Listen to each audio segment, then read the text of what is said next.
ஒரு ஆவிக்குரிய சத்தியத்தை நம்ம தியானிப்போம். ஒரு 20 நிமிடம் தேவனுடைய வார்த்தையை வேகமாக சொல்லி, ஃபேவரா லேபரா, அல்லேலூயா. பக்கத்தில் பார்த்து கேளுங்க, ஃபேவரா லேபரா. அவன் போன வாரம் நான் காட்ஸ் ஃபேவரைட் அப்படிங்கிறத நம்ம பார்த்தோம்.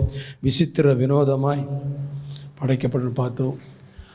இன்றைக்கி நீங்கள் எதில் வாழ்கிறீங்கிற ஒரு கேள்வி உங்களை கேட்டுக்கணும். நான் ஃபேவரில் வாழ்கிறேன்னா லேபரில் வாழ்கிறேன்னா? அல்லேலூயா. லேபர்னால் புரியும் இல்லையா? கம்பெனியில் உங்களுக்கு பேரே அப்படி தான் வச்சுக்கிறாங்க. என்ன பேர் வச்சுக்கிறாங்க? அந்த லேபர் இன்றைக்கி வரலையான்னு கேட்குறான் இல்லையா? வேலைக்காரன். நீ வேலைக்காரனா பிள்ளையா?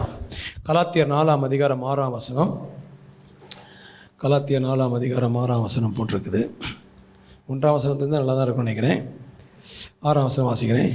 மேலும் நீங்கள் புத்திரராய் இருக்கிறபடியினால் அப்பா பிதாவை என்று கூப்பிடத்தக்க தேவன் தமது குமாரனுடைய ஆவி உங்கள் இருதயங்களிலே அனுப்பினார். அடுத்த வார்த்தை தான் நல்லா இருக்குது.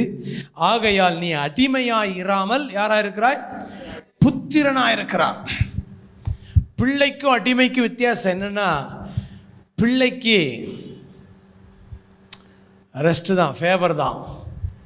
ஆனால் அடிமைக்கு வேலை தான்.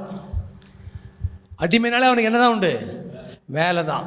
பிள்ளைனாலே அவனுக்கு தான் என்ன உண்டு? ஃபேவர் தான். சொல்லுங்க, பிள்ளைன்னா ஃபேவர், அடிமைனா லேபர். இவன் அப்படியே கண்ணை முடிக்கலுங்க. நான் எப்படி இருக்கிறேன்? பிள்ளையாக இருக்கிறேன்னா அடிமையாக இருக்கிறேன்னா? வேலை வேலை வேலை வேலை, ஒர்க்கஹாலிக். அது ஒரு அடிமைத்தனத்தின் ஆவி. நீங்கள் உலக பிரகாரமாக பார்க்குற வேலையை தொழிலை நான் சொல்லலை.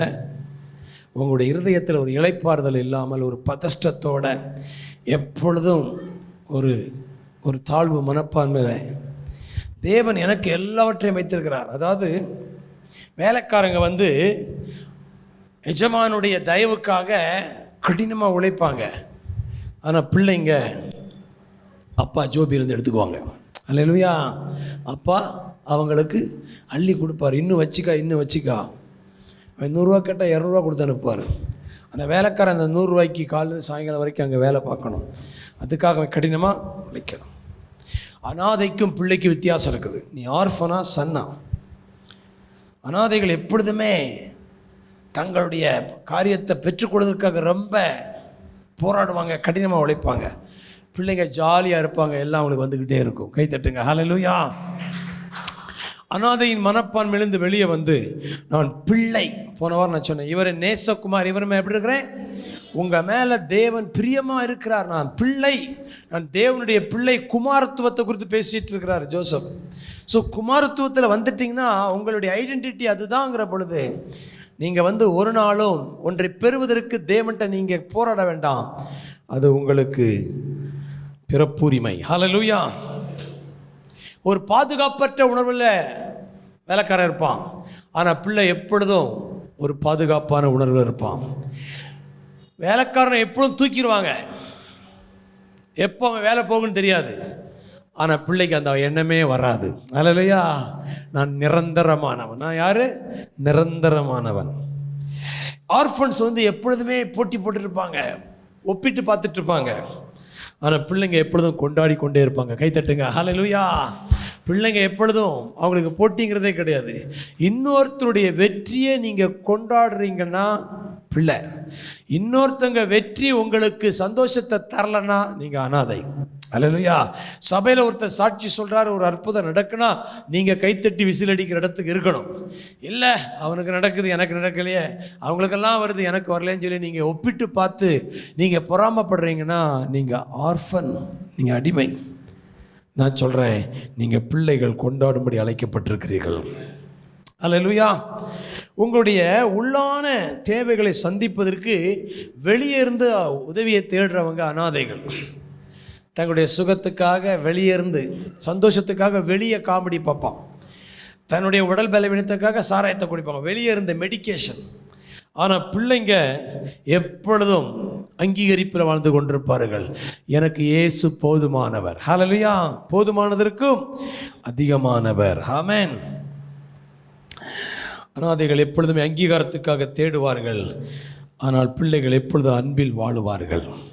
அனாதை என்பது மதத்தின் ஆவி, பிள்ளை என்பது குமாரத்துவத்தின் ஆவி. ஹல்லேலூயா. இந்த மதத்தில் வாழ்கிறவங்க எப்பொழுதும் குற்றம் கண்டுபிடிச்சிட்டே இருப்பாங்க, குறை சொல்லிக்கிட்டே இருப்பாங்க. ஆனால் குமாரத்துவத்தில் வாழ்கிறவங்க மன்னித்து கொண்டே இருப்பாங்க. கைத்தட்டுங்க, சூப்பரான வார்த்தை. ஹல்லேலூயா. நீங்கள் எப்பொழுதும் குறை சொல்லிட்டு இருக்கிறீங்களா, நீங்கள் ஒரு ஆர்ஃபன். நீங்கள் எப்பொழுதும் மன்னிச்சுக்கிட்டு இருக்கீங்கன்னா நீங்கள் பிள்ளைங்க. கைத்தட்டுங்க. ஹல்லேலூயா. எல்லாரையும் எப்பொழுதும் மன்னிப்பதற்குரிய ஒரு ஆவியோடு நீங்கள் வாழ்கிறேன்னு சொன்னால் குமாரத்துவத்தின் ஆவி. ஸோ நான் லேபரா ஃபேவரா? அனாதைகளை பெற்றெடுத்து கொண்டே இருப்பாங்க. ஆனால் பிள்ளைகள் கிருபையை பரப்பி கொண்டே இருப்பார்கள், மன்னிப்பை பரப்பி கொண்டே இருப்பார்கள். ஸோ நான் இந்த நாளில் இருந்து நான் குமாரத்துவத்தில் வாழப்போகிறேன். ஹல்லேலூயா.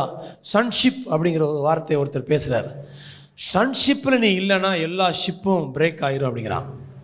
எல்லா சன்ஷிப்பில் இல்லைன்னா ஃபெல்லோஷிப்பு பிரேக் ஆயிருமா, ஃப்ரெண்ட்ஷிப்பு பிரேக் ஆயிருமா, அடுத்தது லீடர்ஷிப்பு பிரேக் ஆயிருமா, வேறு என்ன ஷிப்பெல்லாம் இருக்குது? சன்ஷிப்பில் இல்லாட்டினா வேறு எந்த ஷிப்பும் ஷிப்பாகவே இருக்காது. ஷிப்புனா என்ன? முதல்ல கப்பல். ஷிப்பு பிரேக் ஆயிரும். நீ சன்ஷிப்பில் இல்லைன்னா எல்லா ஷிப்பும் என்ன செஞ்சிடும்? உன் லீடர்ஷிப்பு போயிடும், உன்னுடைய ஃபெல்லோஷிப் போயிடும், உன்னுடைய ஃப்ரெண்ட்ஷிப் போயிடும். நான் சன்ஷிப்பில் இருக்க விரும்புகிறேன். கையை வைத்து சொல்லுங்கள்.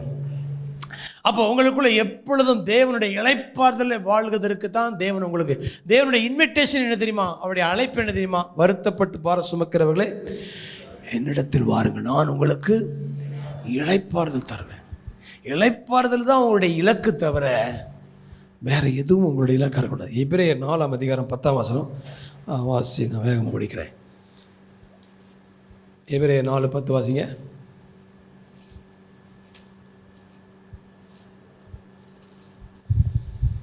அழகான வார்த்தை. என்ன போட்டிருக்குது?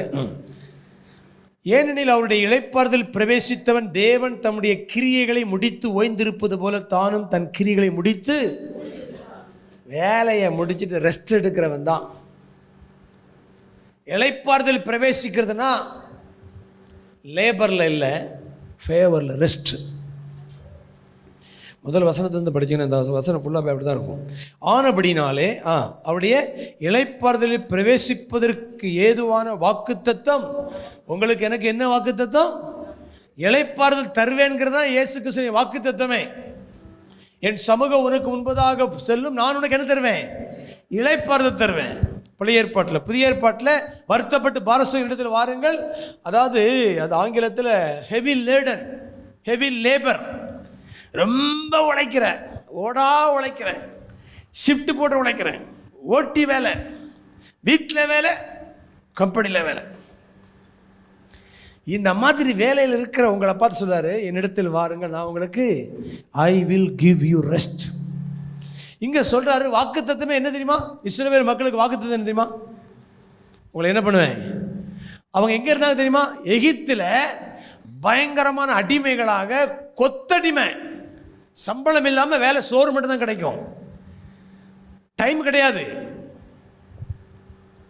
அப்படிப்பட்ட ஆளோட்டிகள்கிட்ட கடந்து அடி வாங்கி வேலை வேலை வேலை வேலை. ஆண்டு சொன்னார், பாலும் தேனும் ஓடுற தேசத்தை தரப்போகிறேன், அங்கே நீ கால் வச்சுக்கொள்ள வாய்க்கால் தண்ணி நினைச்ச வேண்டாம், பாய்க்க வேண்டாம், தண்ணி எல்லாம் மலைகளும் பள்ளங்களும் உள்ள தேசம், தானாக விளையும், நீ ஒரு வேலை செய்வேனா, கர்த்தர் மட்டும் ஆராதிச்சுட்டே இருக்கிற வாழ்க்கை தரப்போகிறேன், இளைப்பாறுதல், பாலும் தேனும்.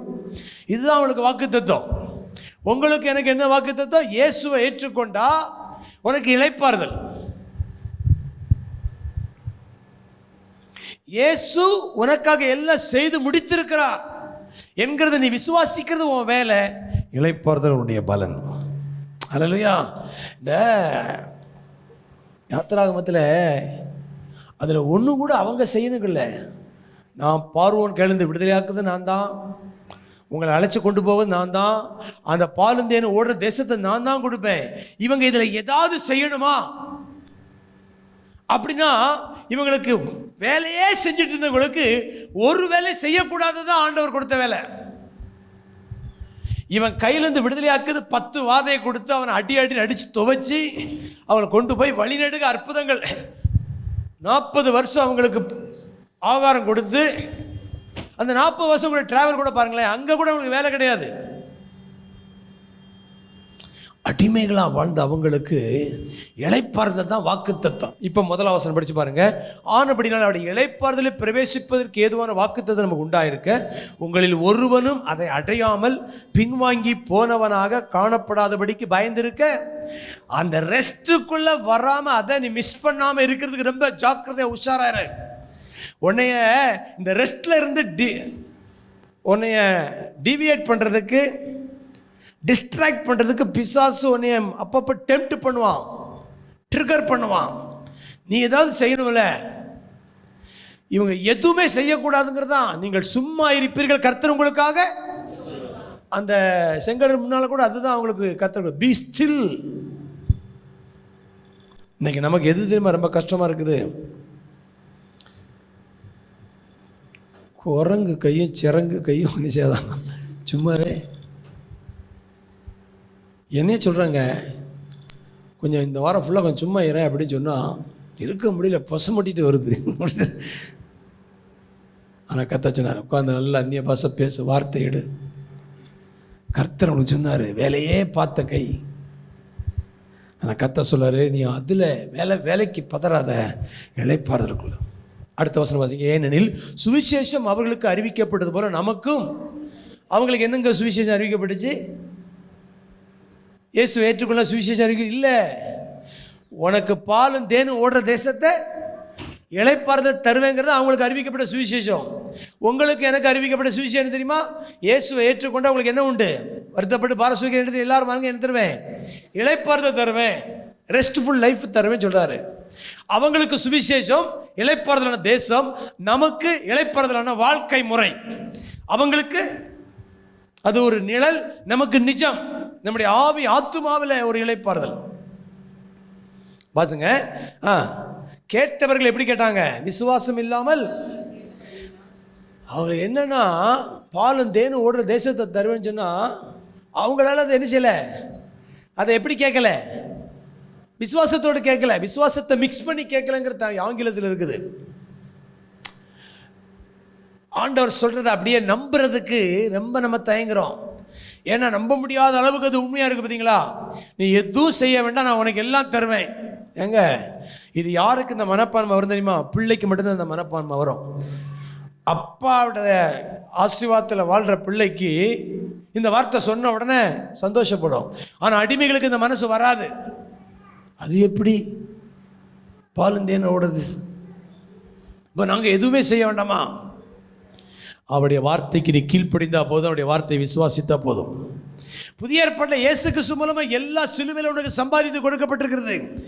உனக்கான நீ உன்னுடைய வியாதி அவர் சுமந்துட்டாரு, உன்னுடைய தரித்திரத்தை அவர் சுமந்துட்டாரு, உனக்கு வர வேண்டிய அடியை அவர் வாங்கிட்டாரு, உனக்கு வர வேண்டிய அவமானத்தை வாங்கிட்டாரு, எல்லாவற்றையும் அவர் வாங்கிட்டாரு.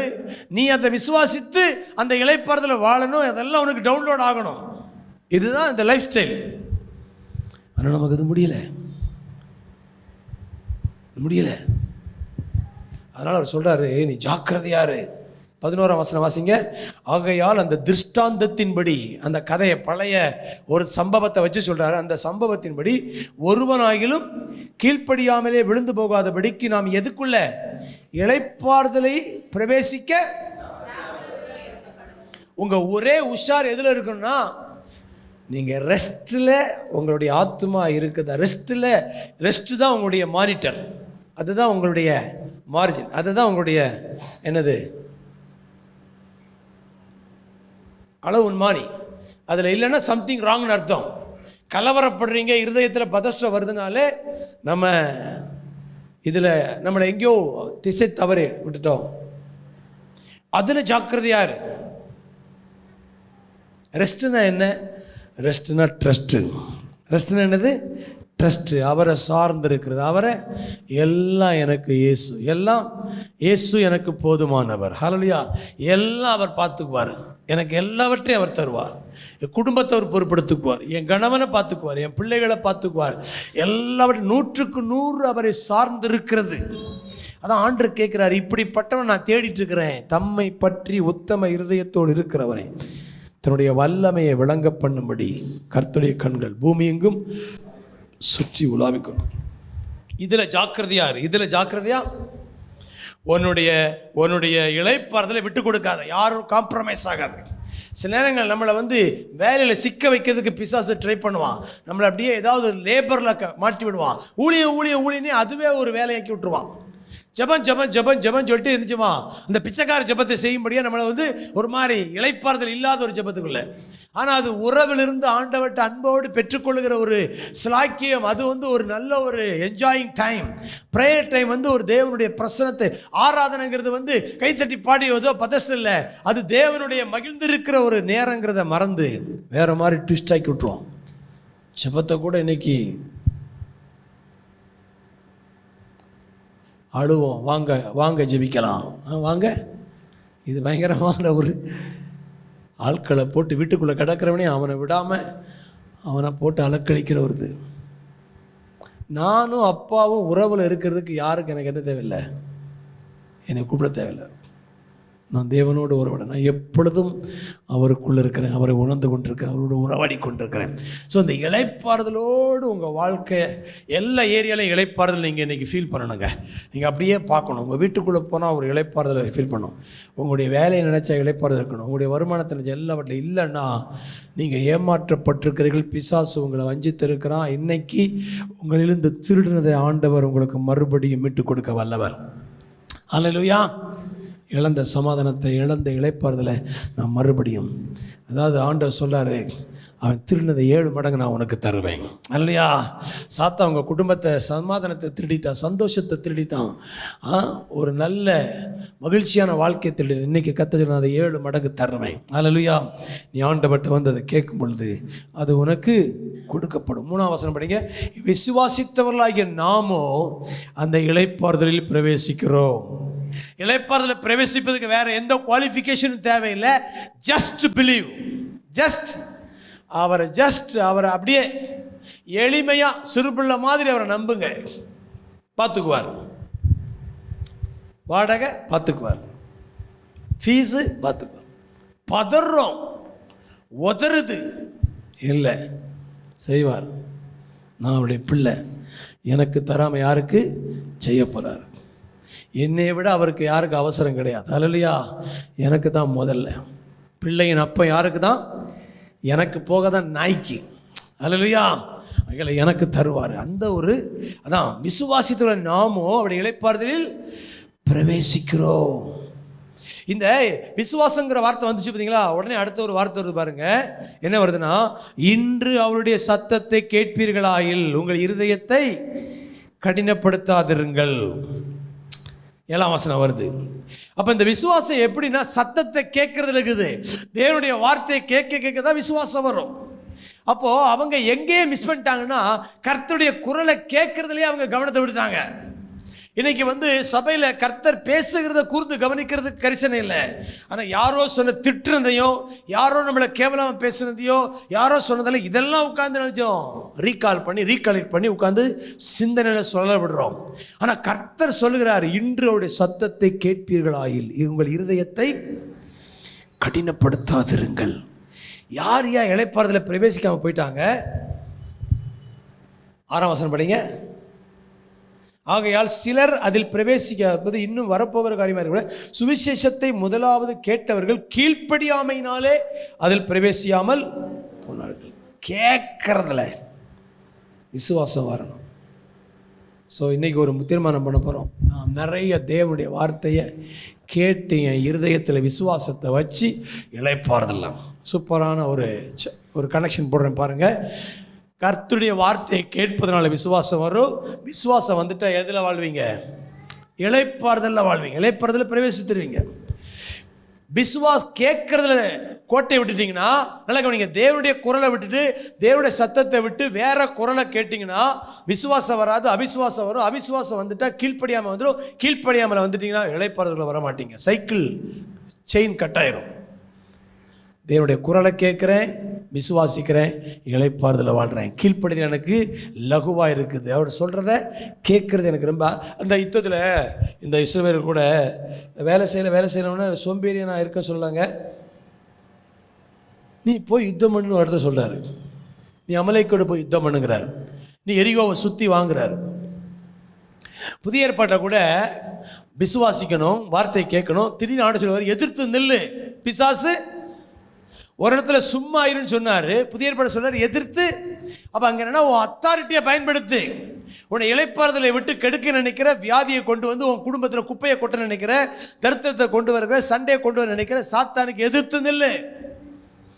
அதிகாரத்தை பயன்படுத்து, யுத்தம் பண்ணு, போய் அவங்கள முறியடிச்சு போடு, அவங்கள துரத்தி விடு. நீங்கள் துரத்துவீர்கள். புதிய ஏற்பாட்டில் என் நாமத்தினாலே பிசாசுகளை துரத்துவீர்கள். பழைய ஏற்பாட்டில் யோசுவா வச்சு துரத்து, காலுக்கு கீழ்ப்படுத்து. அப்ப வேலையே என்ன வேலைனா, விசுவாசத்தில் வார்த்தையை பேசுறது தான் வேலை.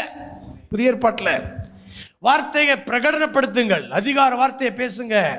பொருளாதாரம் வருவதாக, சமாதானம் உண்டாவதாக, செழிப்பு உண்டாவதாக, சுகம் உண்டாவதாக, ராஜ்யம். இதுதான் நீங்க பேச வேண்டிய, இதுதான் உங்க வேலை. வேலை அப்படின்னா விசுவாசித்து பேசுறது தான் வேலை. அதில் இன்றைக்கி ஒரு தீர்மானம் எடுங்க, நான் விசுவாசத்தில் வாழ போகிறேன். கேட்டுக்கிட்டே இருப்பேன். நிறைய பைபிள் வாசத்தை உங்கள் வாயில் வாசிக்க, அந்த வாயினால் சொல்கிறத காது கேட்குற மாதிரி கேளுங்க. ஆவிக்குரிய செய்தியை கேளுங்க. கண்ட சீரியலை, குப்பைகளை யூடியூப்பில் போய் பார்த்து உங்கள் மைண்டை கரப்ட் ஆக்காதீங்க. அது எல்லாத்தையும் அவிசுவாசத்தை உங்களுக்குள்ள திணிக்கும். இன்றைக்கி எதை கேட்குறேன்? கேட்டவர்கள் கேட்பீர்களாயில், இன்று அவருடைய சத்தத்தை கேட்பீர்களாயில். நல்லா கவனிங்க, சத்தத்தை கேட்கறதுக்கும் இருதயம் கடினப்படுத்துறதுக்கும் நிறைய தொடர்பு இருக்குது. ஆண்டுடைய சத்தத்தை கேட்க கேட்க இருதயம் விசுவாசப்படும். ஆனால் தவறான சத்தத்தை கேட்க கேட்க இருதயம் கடினப்படும். இளைப்பாறுதலை வாழணும். இன்றைக்கி கர்த்தருடைய குரலை நான் கேட்டு வாழ போகிறேன். அப்படியே கண்களை மூடி கைகளை தாண்டு. நான் லேபரில் இல்லை, ஃபேவரில் வாழ விரும்புகிறேன். லேபரில் கர்த்தர் சொல்றார், சிலருடைய வாழ்க்கையில் நீங்கள் கஷ்டப்படாமலே உங்களுக்கு வருமானம் வரும். அல்லையா? நீங்கள் உழைக்காமலே உங்களுக்கு வருமானம் வரும். அல்லையா? விதைக்காமலே உங்களுக்கு அறுவடை கர்த்தர் கொடுப்பேன்னு சொல்கிறாரு. அல்லேலூயா. அவங்க தேடி சேர்த்ததை நீ ஆண்டவருக்கென்று நியமிப்பாய். அல்லேலூயா. உன்னிடத்தில் திரும்ப வரும், உன்னிடத்தில் வரும். அல்லையா? ஆமே, ஸ்தோத்திரம். அல்லேலூயா. தாண்டி உன்னிடத்தில் வரும். மனலியா, எத்தியோப்பியாவின் வர்த்தக லாபம் தாண்டி உன்னிடத்தில் வரும். மனலியா, கர்த்தர் சொல்கிறார். அல்லையா, ஸ்தோத்திரம். தேவ பிள்ளைகளுக்கு தேவன் கொண்டு வந்து கொடுப்பாரு. எலியாவுக்கு காகங்கள் கொண்டு வந்து கொடுத்தது. அல்லையா, விசுவாசிக்கிறவனுக்கு எல்லாம் கூடும். அவன் இருக்கிற இடத்துல கர்த்தர் தருவாரு. நீ விசுவாசத்தோடு தேவனுடைய வார்த்தையை தியானித்துக் கொண்டு சமாதானத்தோடு இரு. கர்த்தர் உனக்காக எல்லாவற்றையும் செய்து முடித்ததை அறிக்கையிடு. அவைகள் எல்லாம் உங்கள் வாழ்க்கையில வெளிப்படும். அல்லேலூயா. இந்த நாள்ல இந்த கர்த்தர் சொல்றாரு, உழைப்புல இருந்த இளைப்பாறுதல்ல ஃபேவர்ல வாழ பழகுங்கள். அல்லேலூயா. கர்த்தருடைய தயவு நீடிய வாழ்வு. அல்லேலூயா. அவருடைய தயவில் வாழ பழக வேண்டும். அல்லேலூயா. உழைப்பவர்களுக்கு அல்ல, ஒரு அடிமை அல்ல, நீ வேலைக்காரன் அல்ல, நீ சுதந்திரவாளி, நீ பிள்ளையா இருக்கிறாய். கைகளை வைத்து, ஆண்டவரே எல்லா பொய்களையும் என்னிலிருந்து எடுத்து போடுங்கப்பா.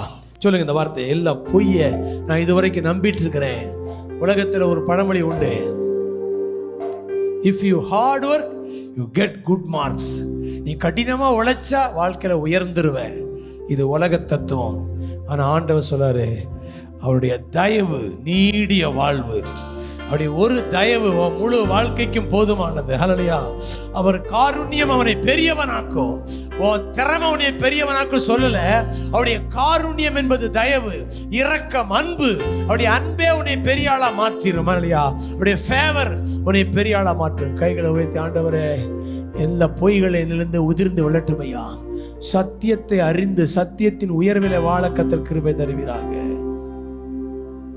எங்கள் எல்லா நன்மையும் உம்மிடத்திலிருந்து வருவதாக. உம்முடைய தயவிலே வாழ எங்கள் இருதயங்களை பக்குவப்படுத்துங்க ஆண்டவரே. இந்த சத்தியங்களுக்கு எங்கள் கண்கள் திறக்கப்படுவதாக நாங்கள் ஜெபிக்கிறோம். நன்றி ஆண்டவரே. தொடர்ந்து வழி நடத்துங்க இயேசுவின் மூலம் பிதாவே. ஆமென், ஆமென், ஆமென்.